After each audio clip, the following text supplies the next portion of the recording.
कि जो भी पॉरीफेरन्स होते हैं, ऑर्गेनिज्म होते हैं, वो किस काइंड के होते हैं, उनका बॉडी स्ट्रक्चर कैसा होता है, वो कहाँ पे रहते हैं, मेराइन होते हैं या फ्रेश वाटर होते हैं, उनकी बॉडी ऑर्गेनाइजेशन कैसी होती है। उसके बाद में हम पढ़ेंगे पॉरीफेरन्स का क्लासिफिकेशन कि उन्हें कितनी क्लासेस में डिवाइड किया गया है और पर क्लास जिसमें भी उन्हें डिवाइड किया है उनके क्या फीचर्स हैं, ठीक है। नेक्स्ट इज कैनाल सिस्टम कि उनकी बॉडी में कैनाल सिस्टम कैसा है, जो वाटर करंट उनकी बॉडी में से मूव करेगा उसका सिस्टम क्या, मतलब कौन कौन से ऑर्गन्स, नहीं ऑर्गन्स तो होते ही नहीं है ना पॉरीफेरन्स में, कौन कौन से साइट्स से निकलेगा, ठीक है। सो कैनाल सिस्टम हम पढ़ने वाले हैं। Mode of reproduction sexual and asexual दोनों काइंड का होता है, लेकिन उसमें भी तो टाइप्स होते हैं ना कि एसेक्सुअल कितने टाइप का होगा, या रिप्रोडक्शन की प्रोसेस है तो वो कैसे होगी, वो सब हम इसमें पढ़ने वाले हैं। स्केलेटन कैसे फॉर्म होता है, कैसे है, क्या है, वो हम इसके बारे में पढ़ेंगे। जहाँ तक हो सका इन सारे टॉपिक्स में आपको डायग्रामेटिक इलस्ट्रेशंस प्रोवाइड करवाई जाएंगी जहाँ भी पॉसिबल हुई, अदरवाइज हम जो थ्योरी पार्ट है उसी से हम समझने की कोशिश करेंगे और कुछ डायग्राम्स या पिक्चर्स हम नेट से ले लेंगे, ठीक है। So thank you for watching this overview guys. आप मुझे फॉलो कर सकते हैं, रेट कीजिए, रिव्यू कीजिए, रिकमेंड कीजिए। आपको कोई भी क्वेरीज हो आप मुझे कमेंट करके पूछ सकते हैं। कंस्ट्रक्टिव रिकमेंडेशन आपके हमेशा इनवाइटेड हैं, अप्रिशिएटेड हैं। लेसन्स को ज़्यादा से ज़्यादा शेयर करें ताकि ये ज़्यादा लोगों तक पहुँचे जिन्होंने भी यूपीएससी सीएससी में जूलॉजी जो है एज एन ऑप्शनल लिया है, ठीक है। So thank you and have a nice day. जिस कहा जाता है सेजाइल होते हैं, ये प्रोफ्यूजली ब्रांच्ड होते हैं, कोई क्लियर वे नहीं होता इनके फूड को कैप्चर करने का या एलिमिनेट करने का, और एक्सटर्नल स्टिमुलाई के लिए ये रिस्पॉन्स शो करते हैं, ठीक है। सेजाइल यानी सबस्ट्रेटम से अटैच्ड है, मूव नहीं कर पाते हैं। कुछ स्पंजेस जो होते हैं वो ग्रीन कलर की होती हैं due to the presence of symbiotic algae, और इसकी वजह से कुछ रिसर्चर्स ने पहले इन्हें प्लांट्स भी मान लिया था, ठीक है, क्योंकि इनका कलर ग्रीन था।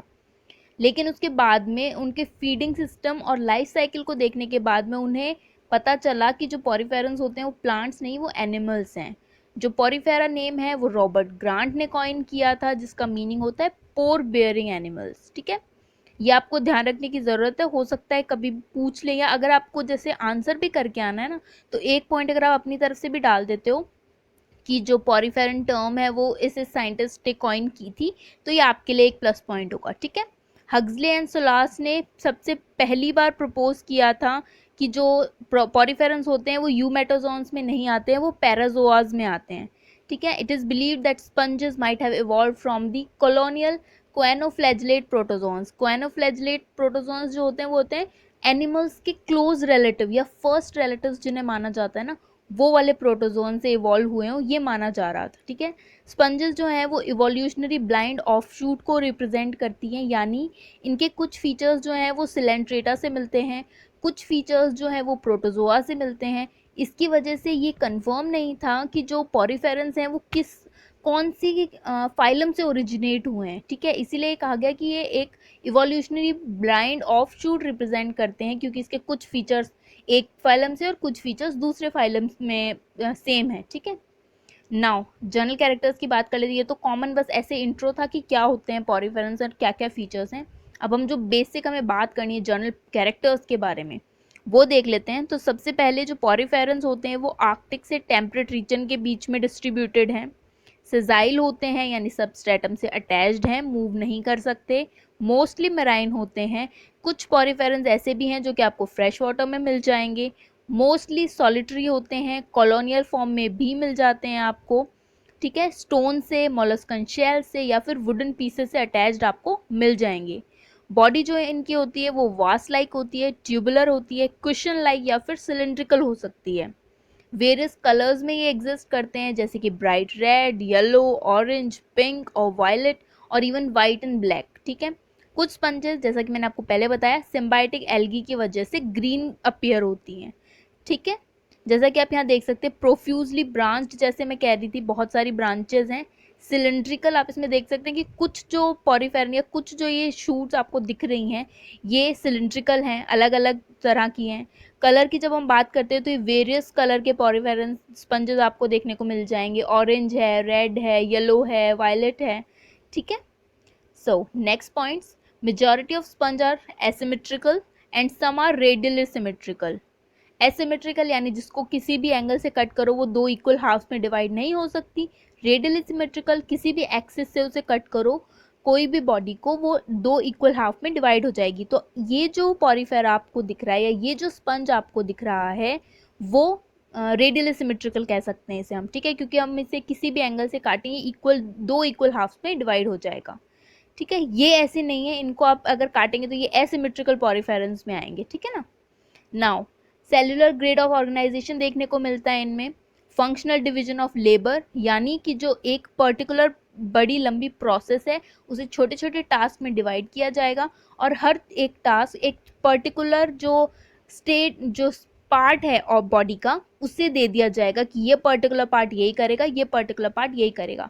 तो उनमें फंक्शनल डिवीजन ऑफ लेबर देखने को मिलता है। दो सेल्स के बीच में कोई भी रिलेशन नहीं होता और कोई ऑर्गन्स प्रेजेंट नहीं होते हैं स्पंजेस में, ठीक है। वो पोर्स हैं, पोर्स से स्पंजोकॉइल भी बन जाएगी और जो कैनाल्स हैं वो बन जाएंगी, तो उन्हीं को ही ऑर्गन्स मान लिया जाता है, ठीक है, कि एक पर्टिकुलर पार्ट जो है वो एक पर्टिकुलर फंक्शन को एग्जिबिट करेगा, इसीलिए कोई ऑर्गन्स उसमें प्रेजेंट नहीं होते हैं। बॉडी वॉल जो है उसमें 2 एपिथेलॉइड लेयर्स प्रेजेंट होती हैं। एपिथेलॉइड यानी वो है तो एपिथेलियम ही, लेकिन उसमें बेसल लेमिना नहीं है और सेल जंक्शंस नहीं है। आउटर पिनेकोडर्म होती है और इनर क्वानोडर्म होती है, दो लेयर दो होती है ना एपिथेलॉइड, तो आउटर पिनेकोडर्म एंड इनर क्वानोडर्म्स, ठीक है। पिनेकोडर्म जो है वो outer surface of the body को कवर करती है और कुछ इंटरनल कैविटीज को भी कवर करती है ऑफ एक्विफेरस सिस्टम या कैनाल सिस्टम हम जिसे कहते हैं, ठीक है। फ्लैटेंड सेल जो होते हैं पिनेकोडर्म के उन्हें हम पिनेकोसाइट्स कहते हैं। पिनेकोडर्म में पोरोसाइट्स भी प्रेजेंट होते हैं जो कि ऑस्टियम फॉर्म करते हैं। आप ये कह सकते हो कि एक ही पोरोसाइट है, ठीक है, उसमें एक ऑस्टियम प्रेजेंट है। ऑस्टियम यानी जो कि आप ये समझो कि माउथ को रिप्रेजेंट करेगा, ठीक है। नॉर्मल जो एनिमल्स होते हैं उनमें फूड कहाँ से लिया जाता है, माउथ के थ्रू। तो जो पॉरीफेरंस होते हैं उनमें जो वाटर करंट है वो ऑस्टिया के थ्रू एंटर करता है और ऑस्क्यूलम के थ्रू बाहर जाता है, ठीक है। पोरोसाइट एक्सटेंड अप टू स्पंजोकॉइल। क्वेनोडर्म जो कि इनर लेयर है क्वेनोसाइट से बनी होती है। कॉलर ऑफ माइक्रोविलाई प्रेजेंट होते हैं अराउंड द फ्लैजुलम। क्वेनोडर्म्स में वाटर पुल किया जाता है through the ostia by beating of choanocytic flagella, ठीक है। नाउ 8 पॉइंट हम देख लेते हैं। पिनेकोडर्म और क्वेनोडर्म्स के बीच में जिलेटिनस मीजोफिल प्रेजेंट होती है जो कि वेरियस टाइप की है, जैसे कि स्क्लेरोसाइट जो कि स्पिक्यूल्स प्रोड्यूस करेंगे जो कि पॉरीफेरेंस के स्केलेटन में बहुत इंपॉर्टेंट होते हैं। स्पंजोसाइट्स होते हैं जो कि स्पॉन्जिन फाइबर्स को प्रोड्यूस करेंगे। मायोसाइट्स कॉन्ट्रैक्टाइल सेल्स होते हैं जो कि ऑस्क्यूलम के आसपास मिलते हैं। आर्कियोसाइट्स टोटीपोटेंट सेल्स होते हैं capable of giving rise to any other cell type, ठीक है, क्योंकि हमें पता है कि जो पॉरीफेरेंस होते हैं उनकी रीजनरेशन पावर बहुत अच्छी होती है, ठीक है। सेंट्रल कैविटी जो होती है वो स्पंजोकॉइल कहलाती है या फिर एट्रियम भी कह सकते हैं, जो कि बाहर की तरफ आउटसाइड ओपन होगी थ्रू ऑस्क्यूलम, ठीक है। नाउ जो वाटर सर्कुलेटरी सिस्टम है स्पंजेस की उसे कैनाल सिस्टम, मैंने अभी आपको बताया, उसे कैनाल सिस्टम या एक्विफेरस सिस्टम कह सकते हैं, जो कि हेल्प करता है फूड एक्विजिशन में या फूड इंजेशन में, रेस्पिरेटरी गैस एक्सचेंज में एंड एक्सक्रीशन में। अब जो कैनाल सिस्टम होता है वो 3 तरीके का होता है, एस्कन काइंड, साइकन काइंड एंड ल्यूकन काइंड। तो जो एस्कन काइंड का कैनाल सिस्टम है वो सबसे इजी मोस्ट होता है क्योंकि उसमें जो वाटर है वो ऑस्टिया के थ्रू एंटर करेगा, स्पंजोकॉइल में ट्रैवल करेगा और ऑस्क्यूलम के थ्रू बाहर चला जाता है, ठीक है। सो जो एस्कन काइंड का कैनाल सिस्टम है सबसे इजी है। एक्विफेरस सिस्टम और high totipotent nature of cells, जो ये दो चीज़ें होती हैं ना, ये दो कैरेक्टरिस्टिक फीचर हैं स्पंजेस की, तो आपको ये दो चीज़ें बहुत अच्छे से ध्यान रहनी चाहिए ताकि आप डिफ्रेंशिएट कर पाओगे अलग अलग फाइलम में, और किसी एक पर्टिकुलर फाइलम के आपको कैरेक्टरिस्टिक फीचर्स पता होने चाहिए, ठीक है। नाउ नेक्स्ट मीजोफाइलर एंडोस्केलेटन जो होता है जेलेटिनियस है, उसमें इनऑर्गेनिक स्पिक्यूल्स प्रेजेंट हैं जो कि कैल्सेरियस हैं। प्रोटीनेशियस स्पॉन्जिन फाइबर्स प्रेजेंट हैं या फिर दोनों भी प्रेजेंट हो सकते हैं। स्पिक्यूल्स जो है उनके नंबर ऑफ एक्सिस के बेसिस पे उन्हें डेजिग्नेट किया जाता है, जैसे मोनो एक्सन यानी ऐसे सिंगल एक्सिस वाले, ट्राई एक्सन 3 एक्सिस वाले, टेट्रा एक्सन 4 एक्सिस वाले, या फिर नंबर ऑफ रेज के अकॉर्डिंग मोनो एक्टिनल, हेक्सा एक्टिनल, टेरा एक्टिनल। इन सब के बारे में हम नेक्स्ट लेसन्स में बात करेंगे, ठीक है। स्पॉन्जेस में जो फीडिंग सिस्टम होता है वो उन्हें सस्पेंशन फीडर्स भी कहते हैं या फिर फिल्टर फीडर हम कह सकते हैं, ठीक है, कि वाटर करंट के थ्रू फूड अंदर गया बॉडी में, जो बॉडी सेल्स होती हैं या जो पोर्स हैं उनके थ्रू फिल्टर होगा, एडिबल चीज़ को वो ले लेते हैं और जो वेस्ट मटेरियल होता है उसे वो ऑस्क्यूलम के थ्रू बाहर फेंक देते हैं। डाइजेशन इंट्रासेल्यूलर होता है, कोएनोसाइट्स जो हैं वो फूड पार्टिकल्स को इनगल्फ करेंगे जो कि वाटर में सस्पेंडेड हैं, पार्शियली उसे डाइजेस्ट करेंगे और आर्कियोसाइट्स में इसे पास कर देते हैं फॉर फाइनल डाइजेशन। ठीक है, ये आपको बेसिक पता होना चाहिए कि कैसे होता है, क्या होता है प्रोसेस कोई भी। नाउ एक्सक्रेटरी वेस्ट जो है वो मोस्टली अमोनिया होता है या फिर रेस्पिरेटरी गैसेस जो हैं वो सिंपल डिफ्यूजन के थ्रू होता है। मोस्ट जो सेल्स होती हैं फ्रेश वाटर स्पंजेस की, उनमें कॉन्ट्रैक्टाइल वैक्यूल प्रेजेंट है for osmo regulation. Nerve cells और सेंसरी सेल्स बिल्कुल प्रेजेंट नहीं होती हैं इनमें।